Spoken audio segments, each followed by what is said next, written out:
Three of the UK's most prominent former cabinet ministers from across the political spectrum have urged Theresa May to drop her threat to leave the EU with no deal or risk a catastrophe for British business.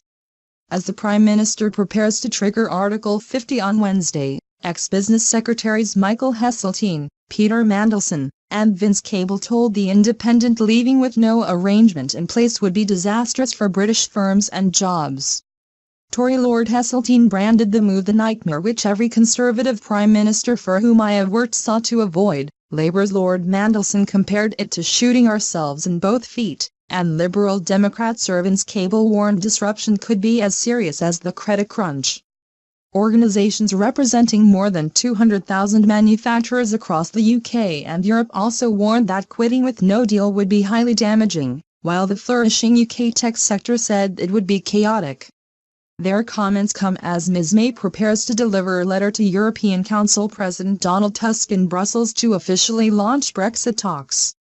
Speaking in the Commons, Ms May is expected to emphasise her fierce determination to get the right deal for every single person in this country, and call for people to unite after the divisive referendum. But the pressure on her administration to deliver will only intensify after the letter is handed over by the UK's ambassador to the EU Sir Tim Barrow, sparking a 2-year countdown before which a withdrawal deal must be struck. If none is, the UK will drop out of the EU with no trading arrangements, potentially devastating manufacturers and their supply chains and hitting importers and exporters with major delays and extra costs. Yet Ms May has threatened to voluntarily quit without a deal, if terms offered do not meet her demands.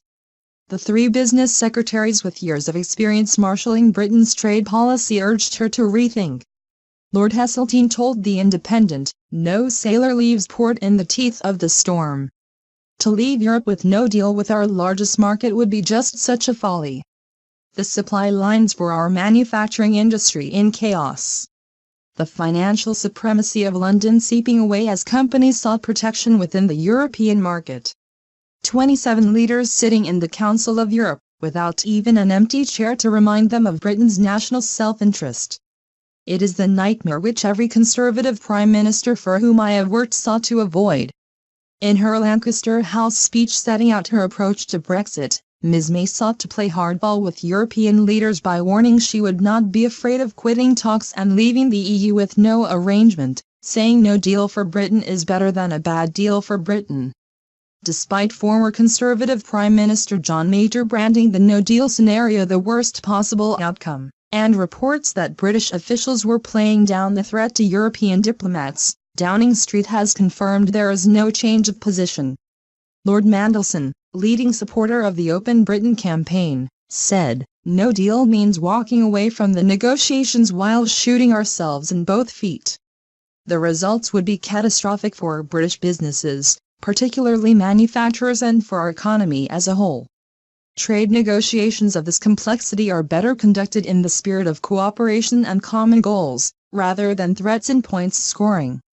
Sir Vince said that European negotiators had been misrepresented in the UK as being bloody-minded and wanting to punish us, but instead he argued that they would actually be boxed in by their own mandate, with British officials finding it difficult to move them to any other position. He added, "The dangers of the no-deal scenario are very real. The threat is damaging and disruptive, and playing hard to get may not be strategically wise." He told The Independent it is a nuclear option, more damaging to the UK than the EU, and said it would have particular implications for firms needing the fluid movement of goods in the manufacturing sector. Sir Vince added, "It's important that the system be free of tariffs, but they have to be free of interruption and delay. Once you introduce that, the system breaks down. You had a taste of that in 2008 with the credit crunch. This could potentially be as serious as the credit crunch." Groups representing 200,000 manufacturers across Europe and the UK added their voice to calls for a no-deal scenario to be avoided. Brussels-based group, CMET, which includes the UK's EF along with French, German and Italian manufacturing organizations, said it is not anybody's interests to lead industries to cliff-edge decisions that could occur if Britain falls out of the EU with no deal. CMET Director General Buchan said, "Simply put, A negotiation which produces no deal would be highly damaging for industry in the EU as well as the UK.